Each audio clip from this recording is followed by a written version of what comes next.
Hello friends, welcome to Wesley food. இன்றைக்கி நம்ம Wesley ஃபுட்டில் ரொம்ப சூப்பரான ஒரு ஸ்வீட் ரெசிபி தான் பார்க்க போகிறோம். வாங்க வீடியோக்குள்ளே போகலாம்.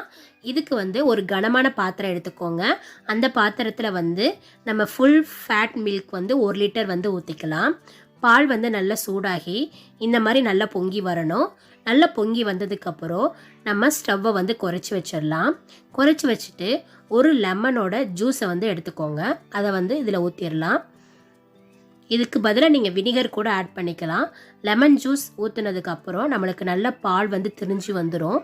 இந்த மாதிரி திரிஞ்சு வந்ததுக்கப்புறம் ஒரு 2 செகண்டு அதை அப்படியே விட்டுட்டிங்கன்னா நம்மளுக்கு அந்த பன்னீரும் அந்த தண்ணி நம்மளுக்கு பிரிஞ்சு வரும். இந்த மாதிரி இந்த ஸ்டேஜில் நல்லா ஆற விட்டுட்டு ஒரு பாத்திரத்தில் நம்ம வடிகட்டிக்கலாம். இப்போது இந்த ஒரு வடி வச்சுட்டு அதுக்கு மேலே ஒரு காட்டன் துணி போட்டுக்கோங்க. காட்டன் துணி போட்டுட்டு இப்போ நம்ம வடிகட்டிடலாம். இப்போ வடிகட்டும் போது நம்மளுக்கு பன்னீரும் தண்ணியும் நம்மளுக்கு நல்லா பிரிஞ்சு வரும். இந்த மாதிரி வடிகட்டி எடுத்துக்கோங்க.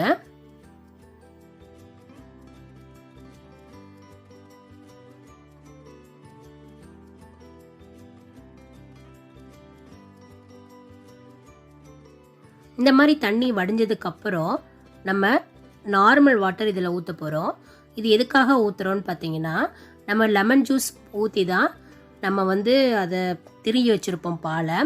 இப்போது அந்த ஜூஸோட அதாவது அந்த புளிப்புத்தன்மை இந்த பால்லேயே அந்த பன்னீர்லேயே இருக்கும்.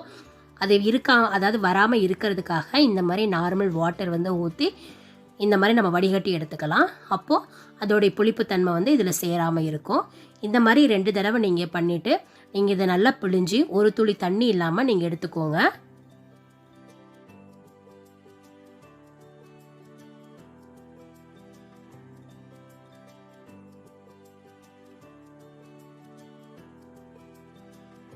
பாருங்க, எவ்வளோ சூப்பரான பன்னீர் நம்மளுக்கு ரெடியாக இருக்குது.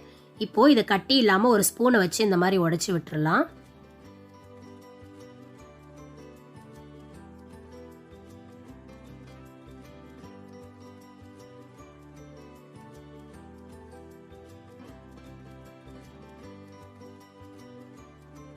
இந்த மாதிரி நல்லா உடைச்சி விட்டதுக்கப்புறம் ஒரு நான்ஸ்டிக் பேன் எடுத்துக்கோங்க. இல்லாட்டி உங்கள் வீட்டில் என்ன பேன் இருக்குதோ அதை எடுத்துகிட்டு திரும்பவும் நம்ம ஃபுல் ஃபேட் மில்க்கு ஒரு 1/2 லிட்டர் பாலை இதில் ஊற்றிடுவோம். பால் அதே மாதிரி பொங்கி வரட்டும். பொங்கி வந்ததுக்கப்புறம் நம்ம ஸ்டவ்வோட தீயை குறைச்சி வச்சிடலாம். குறைச்சி வச்சுட்டு நல்லா அந்த பாருங்கள் சுற்றியில் நல்லா ஆடையெல்லாம் நம்மளுக்கு ஃபார்ம் ஆகிருக்கும். அந்த ஆடையெல்லாம் லைட்டாக அப்படி உள்ளே எடுத்து விடுங்க. இந்த ஆடையை நம்ம உள்ளே சேர்த்து கிளறும் போது தான் டேஸ்ட் ரொம்ப சூப்பராக இருக்கும். இப்போது நம்ம அந்த பன்னீரை உள்ளே சேர்த்துடலாம். பன்னீரை உள்ளே சேர்த்ததுக்கப்புறம் நம்மளுக்கு அடிப்பிடிக்கிற மாதிரி இருக்கும். அதனால நம்மளை நம்ம கிளறி விட்டுட்டே இருப்போம். கிளறி விட்டுட்டே இருந்தீங்கன்னா உங்களுக்கு அடிப்பிடிக்காது. நீங்கள் கிளறி விடும்போது சுற்றில இருக்கிற அந்த பாலை ஆடையும் நம்ம எடுத்து விடணும். அப்போ தான் நம்மளுக்கு ரொம்ப சூப்பரான ஸ்வீட் ரெடி ஆகும். இந்த மாதிரி நல்ல பால் நம்மளுக்கு வத்துற அளவு நம்ம நான் இந்த மாதிரி மிக்ஸ் பண்ணிகிட்டே இருக்கலாம். பால் ஓரளவு வத்துனதுக்கப்புறம் இதில் 1/2 கப் சர்க்கரை சேர்த்துக்கிறேன். சர்க்கரையிலே நீங்கள் ஏலக்காய் பொடி போட்டு நீங்கள் பொடி பண்ணி கூட சேர்த்துக்கலாம். அந்த ஃப்ளேவர் எனக்கு வேண்டான்றதுனால நான் ஏலக்காய் தூள்லாம் எதுவும் சேர்க்கலை. உங்களுக்கு தேவைப்பட்டால் நீங்கள் சேர்த்துக்கோங்க. நம்ம சர்க்கரை சேர்த்த உடனே நம்மளுக்கு நல்லா இலகி கொடுக்கும். பார்த்திங்கன்னா இன்னும் கொஞ்சம் தண்ணி மாதிரி தெரியும் நமக்கு. ஆனால் நம்ம நல்லா கிளறி விட்டுட்டே இருந்தோம்னா நம்மளுக்கு நல்லா ட்ரை ஆகிடும். இப்போது நல்லா கலந்து விட்டுட்டே இருக்கலாம். சுற்றியில் இருக்கிற அந்த ஆடையும் எடுத்து விட்டுட்டே இருங்க. அப்போ தான் சூப்பராக இருக்கும். பாருங்கள், இந்த ஸ்டேஜில் கொஞ்சமாக நெய் சேர்த்துக்கலாம். நெய் உங்களுக்கு தேவையான அளவு சேர்த்துக்கோங்க. நெய்யை சேர்த்துட்டு இந்த மாதிரி நல்லா மிக்ஸ் பண்ணி விட்டுட்டே இருந்தீங்கன்னா அந்த நெய்லாம் நல்லா உள்வாங்கிக்கும். கொஞ்சம் நேரத்தில் பார்த்தீங்கன்னா நம்மளுக்கு நெய் வெளியில் தெரியாத அளவு இருக்கும். அந்த ஸ்டேஜில் இன்னும் கொஞ்சம் கூட நீங்கள் நெய் சேர்த்துக்கலாம். இந்த மாதிரி நல்லா கலந்து விட்டுருவோம்.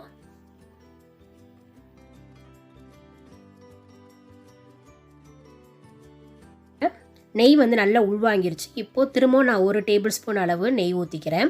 நெய் ஊற்றிட்டு நல்லா கலந்து விட்டுருவோம். நம்மளுக்கு லைட்டாக நெய்யும் அந்த பாலோட அந்த லைட்டாக அந்த தண்ணீரும் நம்மளுக்கு வெளியில் வர மாதிரி இருக்கும். இப்போது நல்லா கலந்து விட்டுட்டே இருங்க. பேனில் நம்மளுக்கு ஒட்டாமல் வரணும். இப்போ இந்த ஸ்டேஜில் நான் நெய்யிலே ஆல்ரெடி நான் முந்திரி பருப்பு வறுத்து வச்சுருந்தேன். அதையும் சேர்த்துக்கிறேன். இது ஆப்ஷனல் தான், உங்களுக்கு தேவைப்பட்டால் நீங்கள் சேர்த்துக்கோங்க. அதையும் சேர்த்துட்டு நல்லா கலந்து விட்டுருவோம். ரொம்ப சூப்பராக இருக்கும். நீங்கள் ஒரு தடவை வீட்டில் ட்ரை பண்ணி பாருங்கள். பாருங்கள், இந்த மாதிரி பேனில் வந்து நம்மளுக்கு ஒட்டாமல் வரணும். இன்னும் கொஞ்சம் நேரம் விட்டிங்கன்னா நம்மளுக்கு ரொம்ப ட்ரை ஆயிரும். அதனால் நல்லா கலந்து விட்டுட்டே வருவோம்.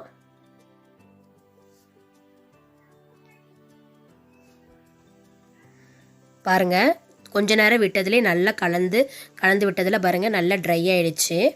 அவ்வளோதான் ஃப்ரெண்ட்ஸ், நம்மளுக்கு சூப்பரான ஒரு மில்க் ஸ்வீட் வந்து ரெடி ஆயிடுச்சு. நீங்களும் உங்கள் வீட்டில் வந்து ட்ரை பண்ணி பாருங்கள். உங்களுக்கு இந்த வீடியோ ரொம்ப பிடிச்சிருந்தா எங்கள் சேனலை மறக்காமல் சப்ஸ்கிரைப் பண்ணுங்கள். Thank you friends.